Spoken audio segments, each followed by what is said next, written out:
Hi, welcome to this episode of Billedkunst Live. My name is Liv Brissach and I'm a freelance writer and curator.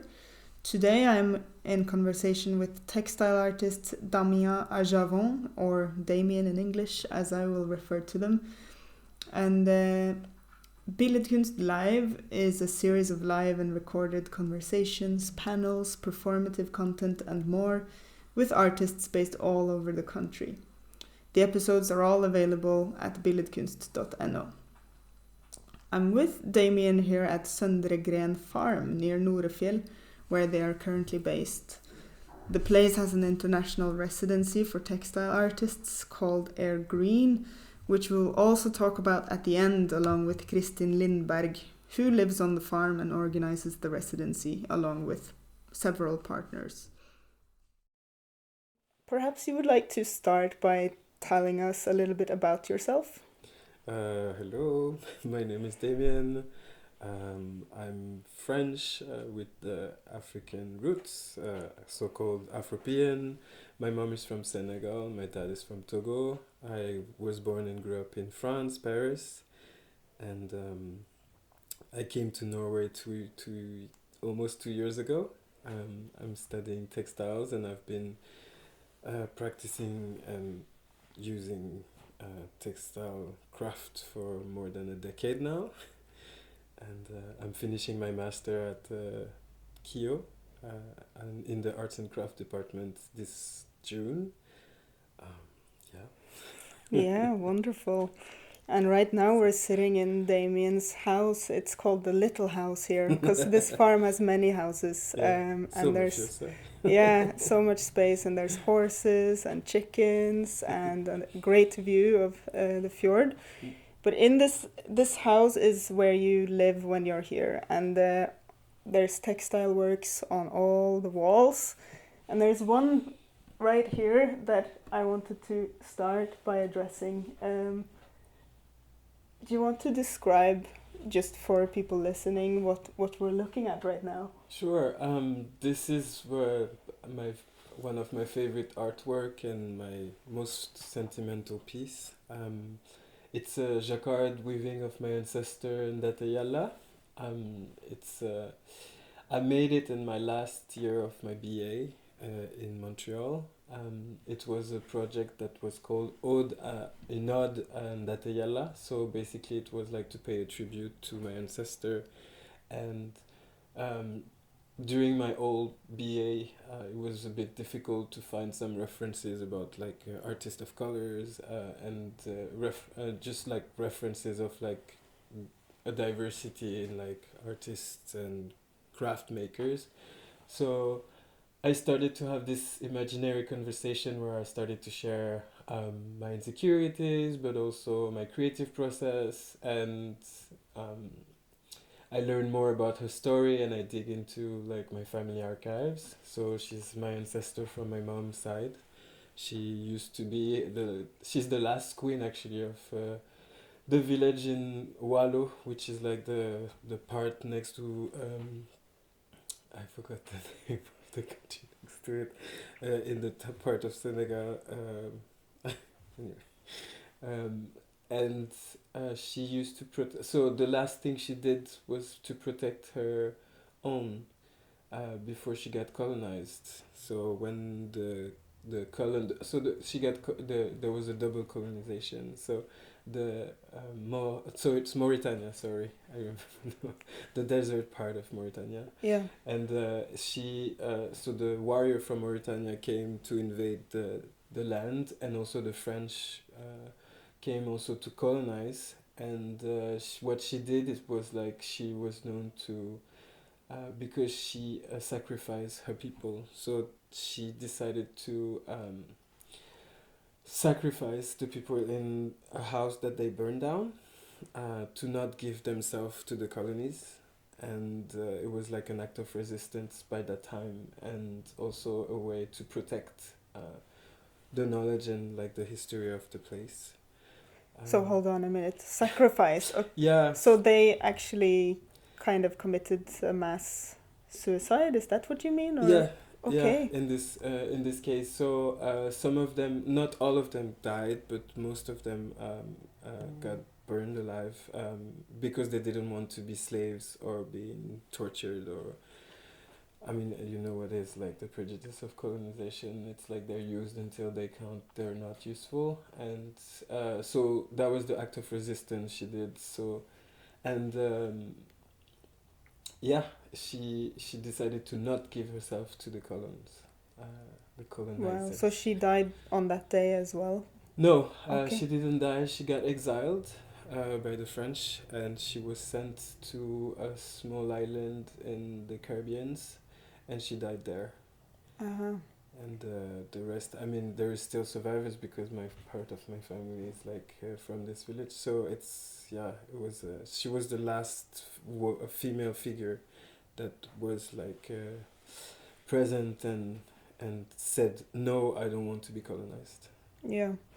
So for the listeners, we're looking at a textile, and centrally in it, there's a woman seated on what looks like a table. Yeah, And she's wearing an orange garment and a turquoise scarf and a bright pink hat. She's smoking a pipe. Yes. And in the background, there's what looks like a fjord and a mountainous landscape, which I don't know if I'm just seeing that because that's the exact view that I'm seeing from this window, but maybe you want to comment on it. Yeah, so basically this image was an illustration of her made by Abbé Boila. That was like a man from the church that was like keeping archive of like all of the realm and he made this book about like all of this beautiful place called Wallo, and this is the landscape of the village. So this is a jacquard made on a loom. So a jacquard loom, just to explain quick, is automatic. It's more. It's not analog. It's like more digital, and it's a way to weave with the help of like intelligence. So the loom is connected to a computer, and then the loom helped you control the loom, but still you have and the intelligence helps you to shift to elevate the shafts because it's too heavy. And as to explain a little bit more, so jacquard is like the most precise way to weave because each pixel of for example a picture is a thread, so it's the warp, and this is why it's so precise, because it's like each part of the picture can be used and being woven. In your practice, you use both weaving, knotting, knitting, and so many other hand techniques to do with the creation of fabrics and textures. Yeah. And today we've been around at this farm, and we've seen a few of your workstations, and there's one very special loom that you built here. Yes. But to be able to build it here, you had to go somewhere else, right? Yes. Do you want to tell us a bit about that? Yes, so last summer I had the opportunity to do a residency of 2 months in Saint-Louis. Saint-Louis is the village, so it's the region that is... you have Saint-Louis, that is a little bit the big city, the main city of this region, and then you have some small villages around. Wallo is not far from it, but I could manage to discover Saint-Louis, the land of my ancestors. And I heard recently that my grandfather from my Togolese parents, my grandfather and my grandmothers met in Saint-Louis too. So basically they were my grandfather was a tailor, and he met my grandmother in Saint-Louis too. And then they went back to Togo and they had my dad. So it's like both my mom and my dad have like a relationship with Saint-Louis. But long story short... no, keep it long, it's great. I managed to be the apprentice of Hassan Diop, one of the few weavers of the island that weave...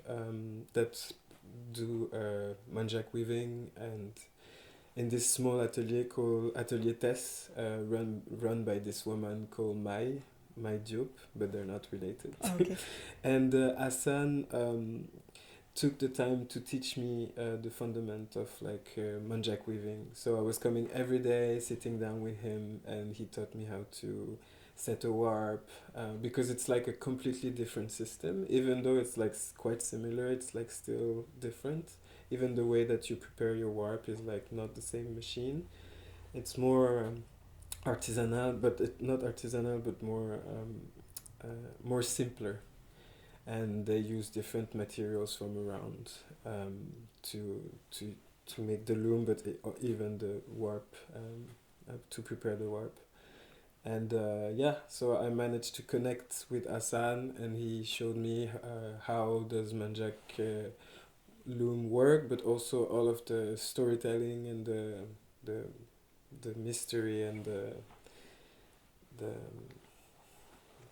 the mystical part of like what is a Manjack, what the Manjack cloth is for, and what the Manjack weaver can do to bless the textile. Because a Manjack are like the weavers. It's like a tribe that is not particularly from Senegal, but like lives in Senegal, in Casamance, precisely. And they were like really good with craft. So they were like most of them were weavers, and they're not how do you say, they're not Christian. No, they're Christian, but they're not like Muslim also. So they have it's like a totally different way of living, way of belief, and it's a totally different lifestyle and vision of what they believe in, who they are, and what they do. And so Hassan, that is Senegalese and Muslim, taught me about how it was so different for him also to be part of this Manjack tribe, because he left his house when he was 15 to pursue his dream to be a weaver, when his family was not really was ashamed that he will be a weaver, because it's like it functioned in this like caste society like India, and when you weave you are like so low in the society, so people see you as like you are like nothing. And for his parents it was such a disappointment, but he still continued, and now he's an amazing weaver.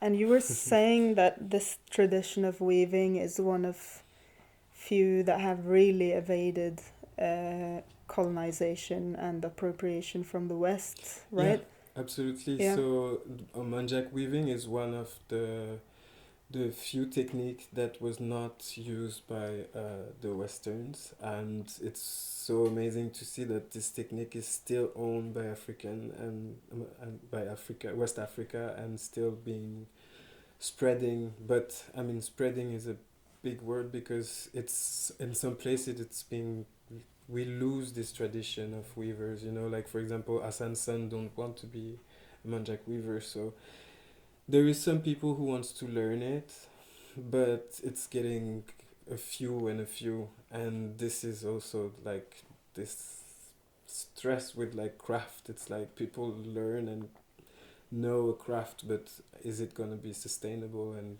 is it gonna last?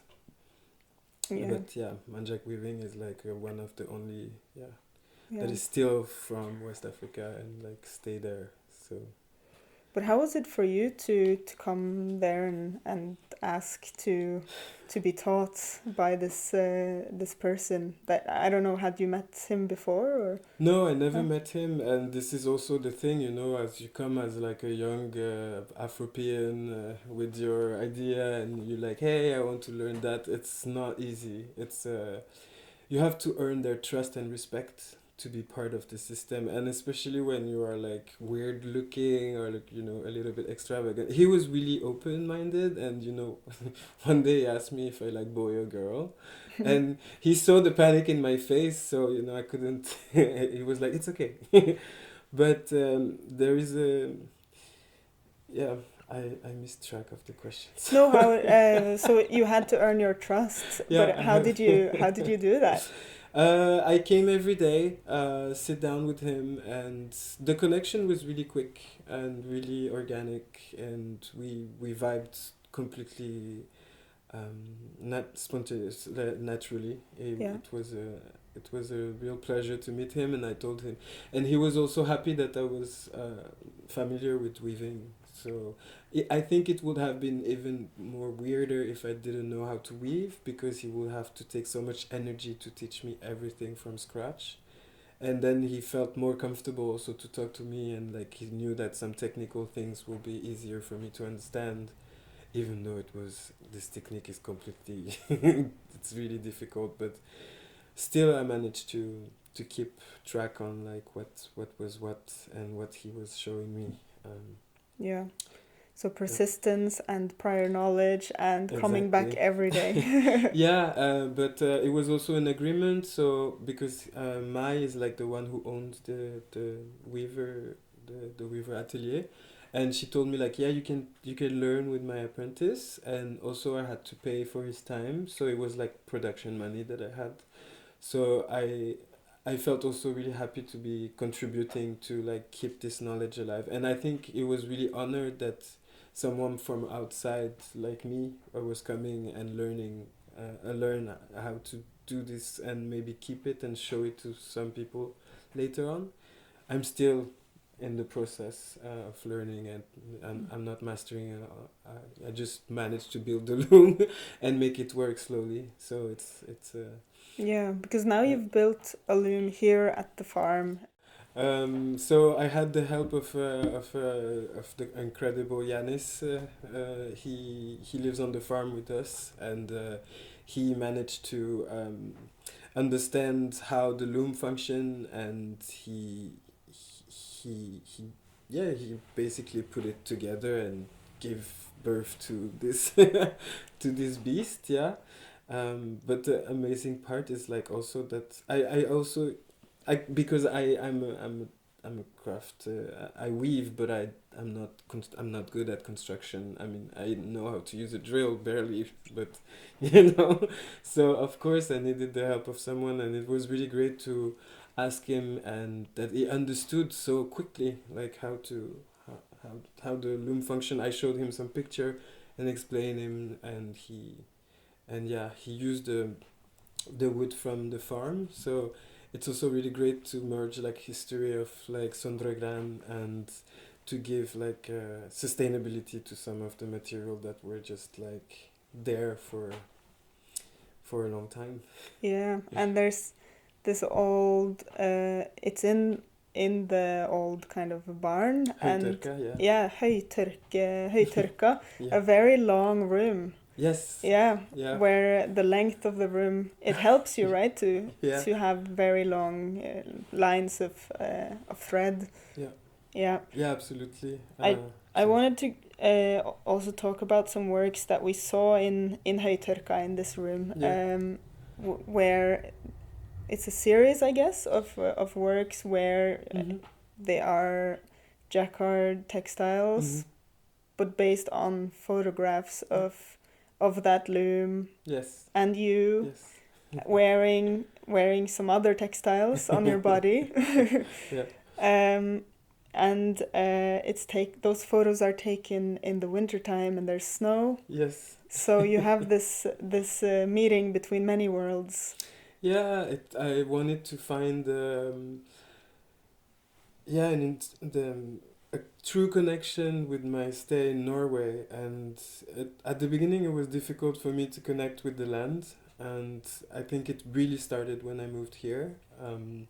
It was my relationship to space shifted completely. I think it was really I started to be grounded and to understand like where I was in a way, but still, I knew that Norway has a rich cultural heritage and a lot of tales and like stories, but I couldn't find a way for me to connect my own cultural heritage and my persona into the space, and it came organically when I started to dig into this Manjack and like where and what and how I can do it, and it makes sense when I started here, to use the land and the material, the wood from the farm, and then that the physical loom was here, and then that I could manage to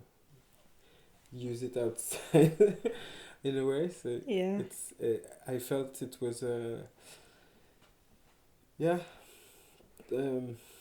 the usually the loom is outside, so it was really, I mean, the weather was not really the best time to use a loom outside, but it was really the idea that I use the loom as I use it in Saint Louis, and this is where like this series comes from. It's like I'm using the loom within Norefjell, Noresund, and in the water, on the water, frozen water. But the idea was also to pay a tribute to this like.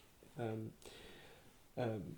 this illustration from Dateyala that is like, she's in front of her landscape and I wanted to be in front of my own landscape and where I'm situated, and what and the clothing came after. Also, it was like, what can I wear in winter, but also like what kind of clothes I could wear. And I started to go into the same era, so the 19th century, and try to see if there is some traditional clothing from like craft makers.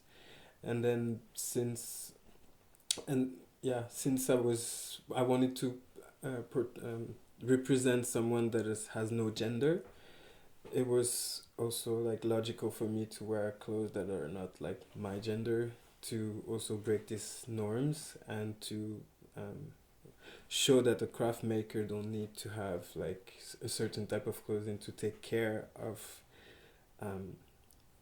like just making, and it's also like a mockery of like how like in Senegal it's men that are weavers and in Norway it's women. I mean, most of the time, like in modern times it's completely different now, but it was also like an idea to break like norms, but also like my space, what my relationship to space and craft and ancestry.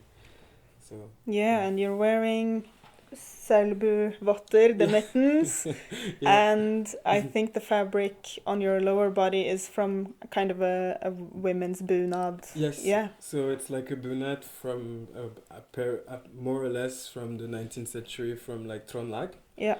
region. And I got I have a nice friend, Anne, that is working at the Selbu museum in the region, that lended me the clothes, and we had some discussion about like what kind of clothes they were wearing during that time, and she came up with this bunad, Yeah. the winter bunad, because there was also summer.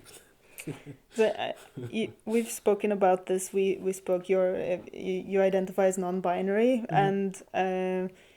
and in this series of works you present yourself in. I mean, it's you're a weaver, and Yeah. the clothes are not necessarily markers of what gender you identify as. Yeah. But coming to weaving and weaving programming, would you say that you can take?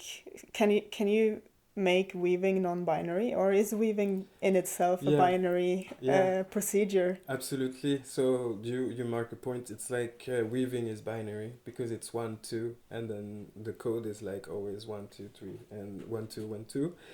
And so it's interesting to see how like weaving is binary, but like the craft maker is non-binary too.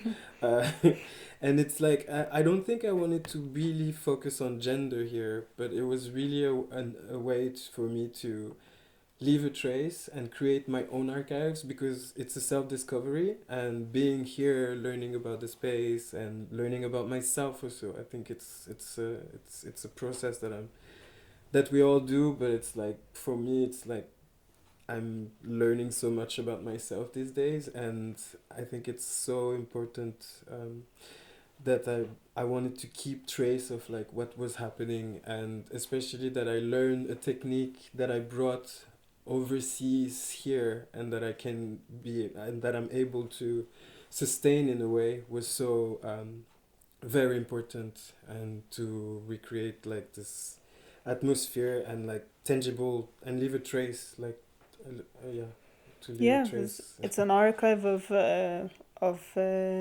stories, of colors, of Yeah. threads.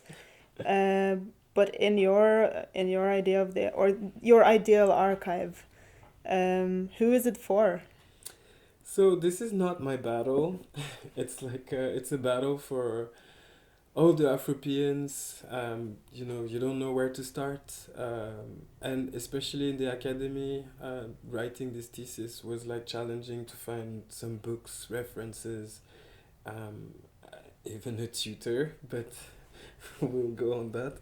And you know, it's for us, by us, and with us. It's this idea of like, it's not just for me to just do something and it's my own battle. It's just, yeah, it's for my fellows. It's for my kids or my grandkids, or the kids of my sister, of my friends, or I don't know. But it's, I want to leave a trace and create my own history, and I want people to understand and see what yeah, what was my story in Yeah, some ways.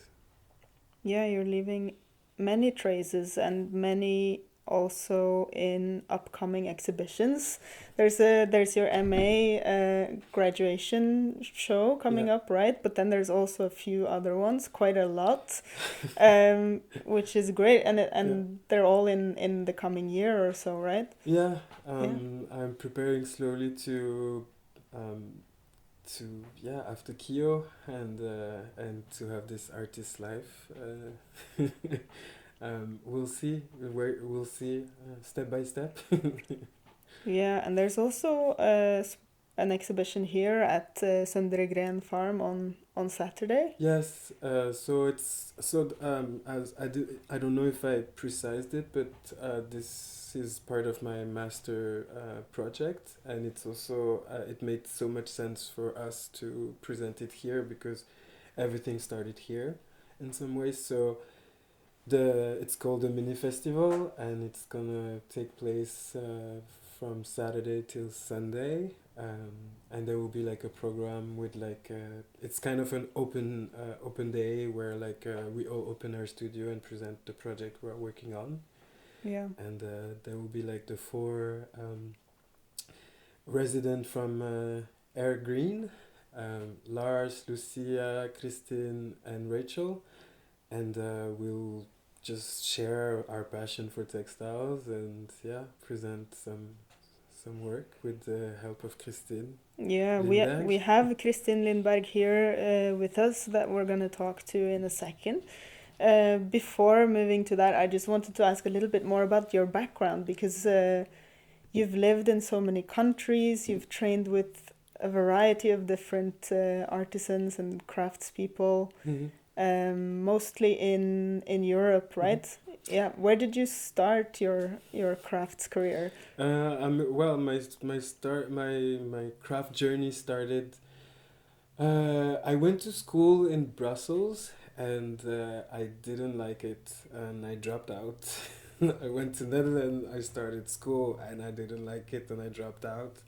So after two dropouts, I decided to just learn with like the artisan and be more with the material, and so it gave me the opportunity to learn weaving hemp in the middle of the mountain in Sant'Anatolia di Narco in Italy.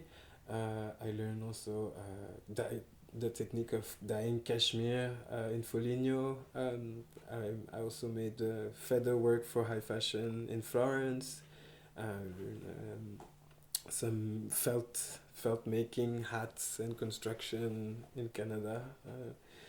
And yeah, I just wanted to travel, but also like not for like fun, but like fun in a way, but like fun for my passion, and was textiles. And it took me in some many places, different places, but also I think it taught me a different way of seeing life, and I met so many people that their passion is textile or fibers or craft in general, and it was so constructive, so rich in so many ways.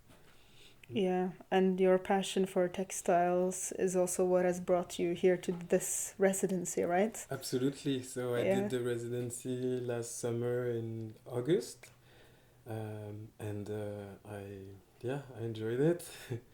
But it was a different time also in my life, and I managed to just see the place and learn about Kristin.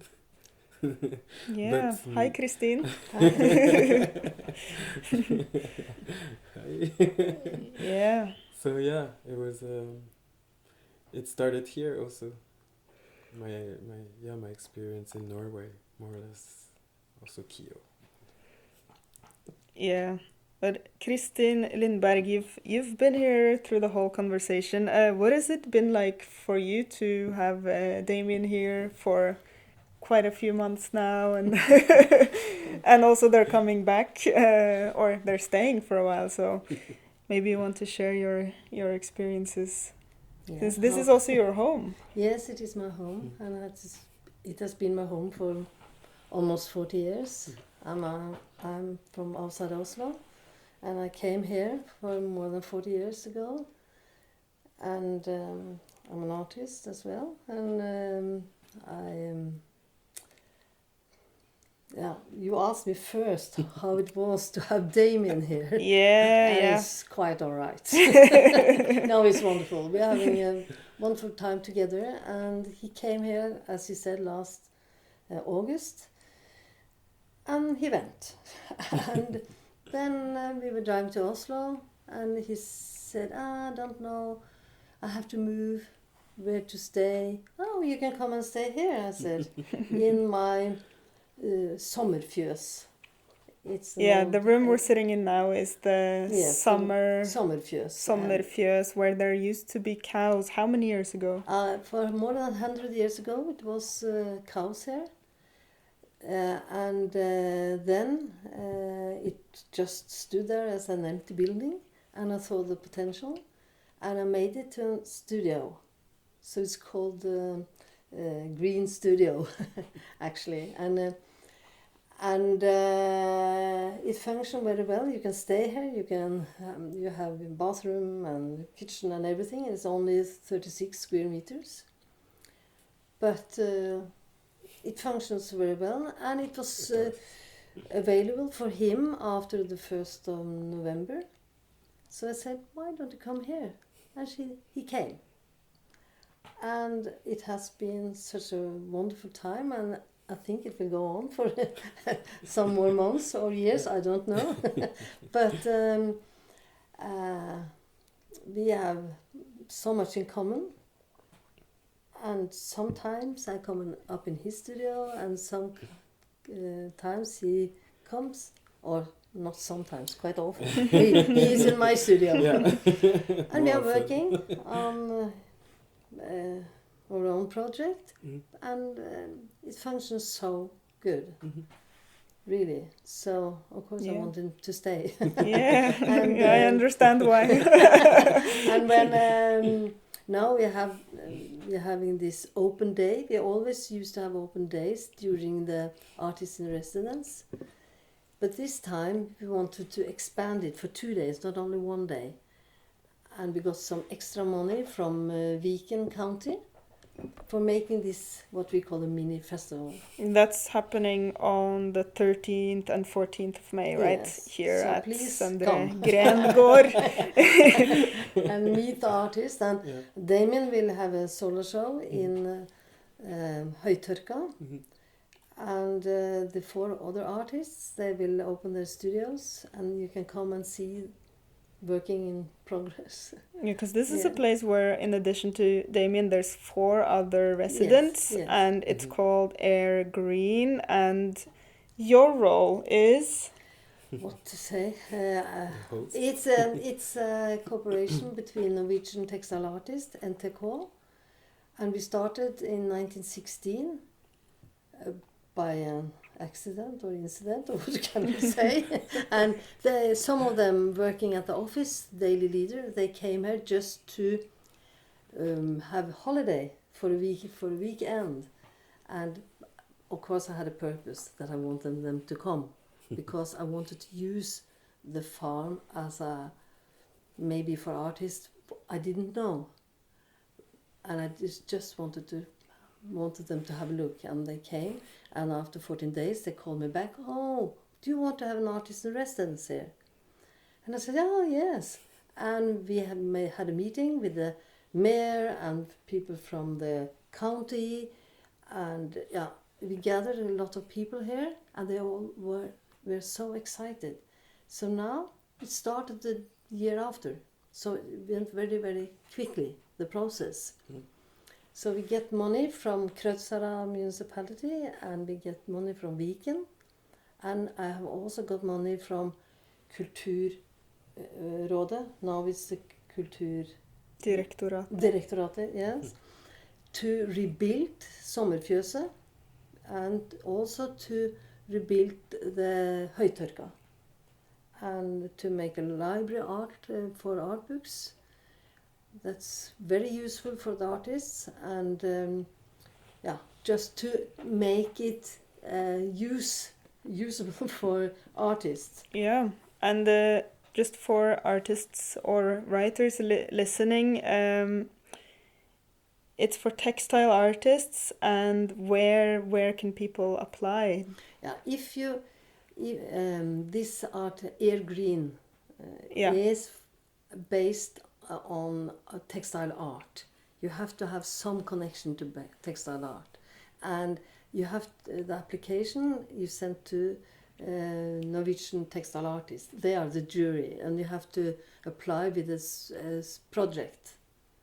So right. the jury pick out 4 artists, and 4 artists for the big house where they are 4 together, and 1 artist for sommerfjøset, or then they call it Studio Green.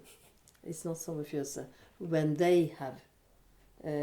If you apply through Norwegian textile artists, you understand? Yeah. But when they are not here, I can do what I like. And then artists can come here if they like. They can rent sommerfjøset. And it can be writer, curators, art historian, artists of every kind, not only textile artists. And they will of course have access to the høytørka. That's a big room. It's 15 meter long, 3 meter wide, and 5 meter high. So it's quite an amazing space. Yes, so they will have access to that too. So welcome. Yeah, thank you so much, Kristin, and thank you, Damien, for talking to us today. Is there anything you would like to add at the end? Not really. No, that's okay. Thank you for this wonderful time at the farm today and for this conversation, Damien. And thank you, Kristin, for your valuable contribution. Thank you also to everyone who listens to Billedkunst Live, and stay tuned for more episodes to come.